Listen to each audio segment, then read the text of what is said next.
मृग तृष्णा अध्याय 56। रात का 1 बज चुका था। चारों तरफ सन्नाटा था। अंधेरी रात में शीत पवन के झोंके तन मन को प्रफुल्लित कर रहे थे। जो पुलिसमैन स्मिथ और राजीव ने डॉक्टर अवनीश चतुर्वेदी के घर के सामने निगरानी के लिए तैनात कर रखे थे, वे अपने अपने गुप्त स्थानों पर अर्धनिद्रा में थे। अचानक एक साया डॉक्टर अवनीश चतुर्वेदी की कोठी से बाहर आया। बेहद चौकन्ना था वो। पहले वो दरवाजे पर खड़े होकर कुछ देर तक बाह्य परिस्थितियों का आलंकन करता है। पुलिसमैन की तरफ से आश्वस्त होकर वो मेन रोड पर आ गया। एक पल को उसने अपने दाएं बाएं और आगे पीछे देखा और फिर तेज कदमों से एक दिशा में चलने लगा। कुछ आगे जाने पर उसे एक कार खड़ी मिली और उसने बिना कोई देरी किए हुए कार को विद्युतीय गति से स्टार्ट कर लिया। कुछ समय पश्चात वो राजनगर की सुनसान गलियों में यात्रा कर रहा था। रात के सन्नाटे में कार के इंजन की आवाज दूर दूर तक जा रही थी, पर उसे इसकी कोई परवाह ना थी। लगभग 35 मिनट के सफर के बाद उसने अपनी गाड़ी को एक शानदार बंगले के पृष्ठभाग में रोक दिया। गाड़ी को एक स्थान पर खड़ा करने के बाद उसने अपने आसपास की स्थिति का सावधानी पूर्वक जायजा लिया। विश्वास हो जाने के बाद वो बंगले की पृष्ठ दीवार की तरफ बढ़ गया। दीवार के सहारे सहारे पहली मंजिल तक एक पाइप जा रहा था और उस पाइप से पहली मंजिल पर बने एक कमरे की खिड़की अधिक दूर नहीं थी।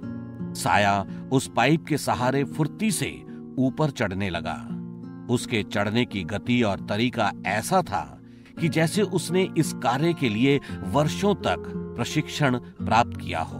लगभग 35 मीटर ऊपर जाने पर वो खिड़की के नजदीक रुक गया।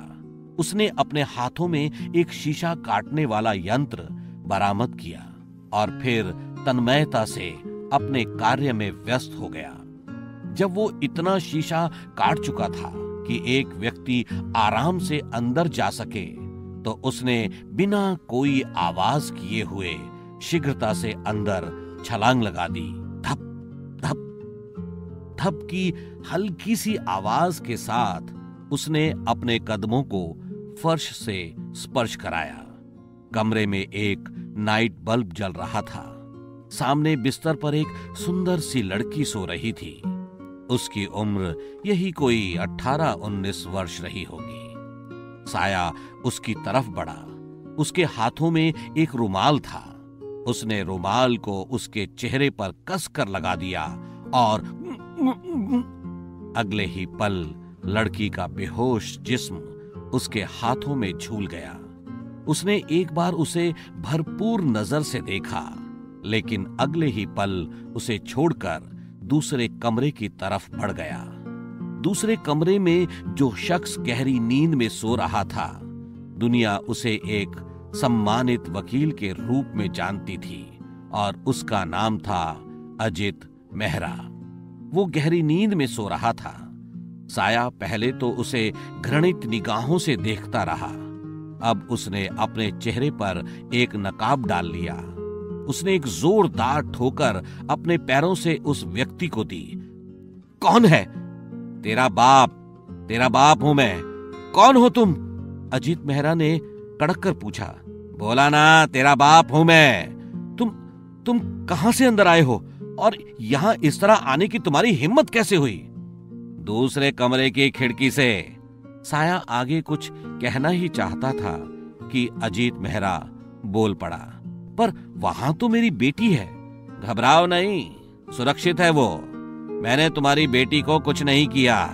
वैसे बहुत खूबसूरत है तुम्हारी बेटी। खामोश हरामजादे, तू यहाँ क्या करने आया है? तेरी जान लेने। इस बार अजीत मेहरा मन ही मन कांप गया था। पर क्यों?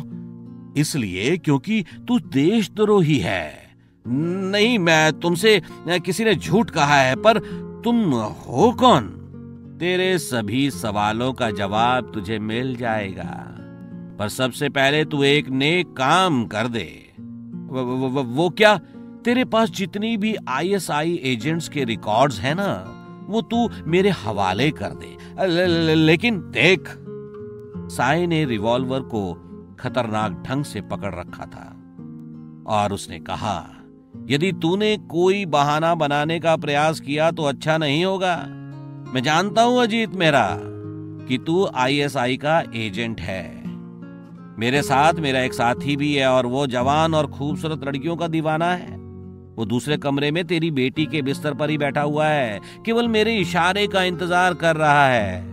मैंने अगर उसे इशारा कर दिया तो आगे तो खुद ही समझदार है?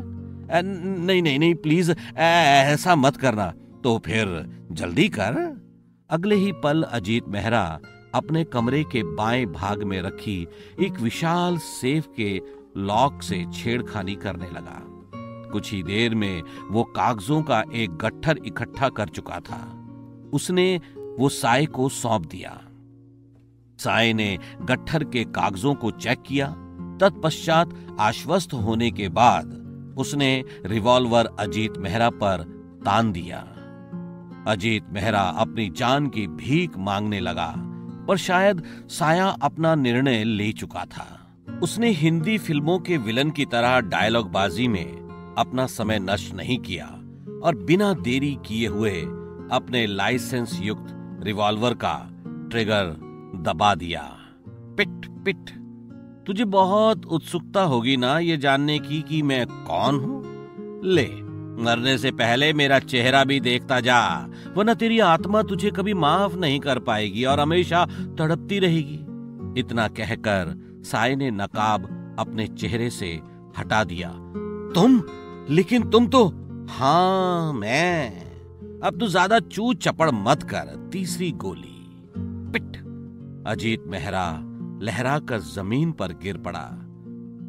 ये तुमने अच्छा नहीं किया डॉक्टर अवनीश चतुर्वेदी।